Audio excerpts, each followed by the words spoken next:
15 बिंदा।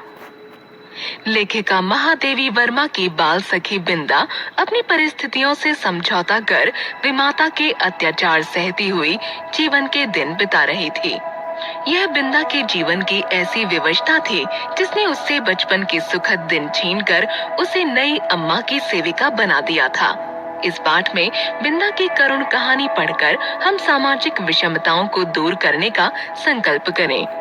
प्रभाकर श्रोत्रिय ने कहा है कि महादेवी की अनुभूति और सृजन का केंद्र आंसू नहीं, आग है। भेद सी आंखों वाली उस दुर्बल, छोटी और अपने आप ही सिमटी सी बालिका पर दृष्टि डालकर मैंने सामने बैठे सज्जन को उनका भरा हुआ प्रवेश पत्र लौटाते हुए कहा, आपने आयु ठीक नहीं भरी है, ठीक कर दीजिए, नहीं तो पीछे कठिनाई पड़ेगी। नहीं, यह तो गत आषाढ़ में 14 की हो चुकी। सुनकर मैंने कुछ विस्मित भाव से अपनी उस भावी विद्यार्थिनी को अच्छी तरह देखा, जो 9 वर्षीय बालिका की सरल चंचलता से शून्य थी और 14 वर्षीय किशोरी के सल्लज्ज उत्साह से अपरिचित।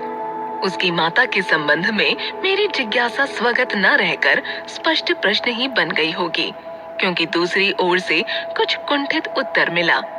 मेरी दूसरी पत्नी है और आप तो जानते ही होंगे, और उनके वाक्य को अधसुना ही छोड़कर मेरा मन स्मृतियों की चित्रशाला में 2 युगों से अधिक समय की धूल के नीचे दबे बिंदा या विंध्येश्वरी के धुंधले चित्र पर उंगली रखकर कहने लगा, ज्ञात है, अवश्य ज्ञात है। बिंदा मेरी उस समय की बाल सखी थी जब मैंने जीवन और मृत्यु के अमिट अंतर को नहीं समझा था। अपने नाना और दादी के स्वर्ग गमन की चर्चा सुनकर मैं बहुत गंभीर मुख और आश्वस्त भाव से घर भर को सूचना दे चुकी थी कि जब मेरा सिर कपड़े रखने की अलमारी को छूने लगेगा तब मैं निश्चय ही एक बार उनको देखने जाऊंगी। न मेरे इस पुण्य संकल्प का विरोध करने की किसी को इच्छा हुई और न मैंने एक बार मरकर कभी न लौट सकने का नियम जाना। ऐसी दशा में छोटे छोटे असमर्थ बच्चों को छोड़कर मर जाने वाली माँ की कल्पना मेरी बुद्धि में कहाँ ठहरती।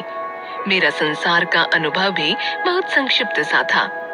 अज्ञान अवस्था से मेरा साथ देने वाली सफेद कुतिया सीढ़ियों के नीचे वाली अंधेरी कोठरी में आंख मूंदे पड़े रहने वाले बच्चों की इतनी सतर्क पहरेदार हो उठती थी कि उसका गुर्राना मेरी सारी ममता भरी मैत्री पर पानी फेर देता था।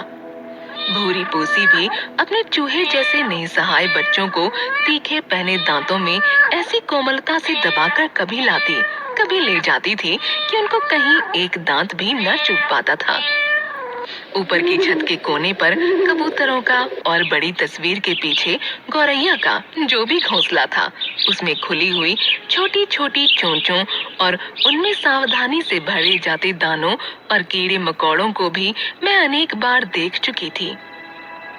बछिया को हटाते समय भी रम्हा रम्हा कर घर भर को यह दुखद समाचार सुनाने वाली अपनी श्यामा गाय की व्याकुलता भी मुझसे छिपी न थी। एक बच्चे को कंधे से चिपकाए और एक की उंगली पकड़े हुए जो भिखारिन द्वार द्वार फिरती थी, वह भी तो बच्चों के लिए ही कुछ मांगती रहती थी।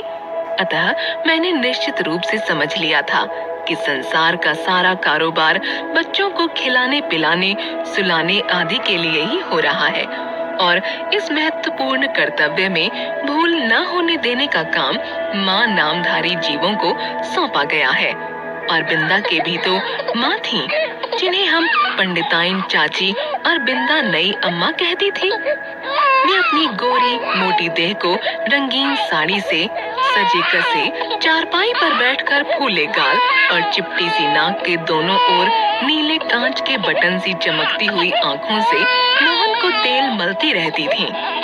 उनकी विशेष कारीगरी से संवारी पाटियों के बीच में लाल स्याही की मोटी लकीर सा सिंदूर, उनींदी सी आंखों में काले डोरे के समान लगने वाला काजल, चमकीले कर्णफूल, गले की माला, नगदार रंग बिरंगी चूड़ियां और घुंघरूदार बिछुए मुझे बहुत भाते थे, क्योंकि ये सब अलंकार उन्हें गुड़िया की समानता दे देते थे। यह सब तो ठीक था, पर उनका व्यवहार विचित्र सा जान पड़ता था। सर्दी के दिनों में जब हमें धूप निकलने पर जगाया जाता था, गर्म पानी से हाथ मुंह धुलाकर मोजे, जूते और ऊनी कपड़ों से सजाया जाता था और मना मना कर गुनगुना दूध पिलाया जाता था, तब पड़ोस के घर में पंडिताइन चाची का स्वर उच्च से उच्चतर होता रहता था। यदि उस गर्जन तर्जन का कोई अर्थ समझ में न आता, तो उसे श्यामा के रंभाने के समान स्नेह का प्रदर्शन भी समझ सकती थी।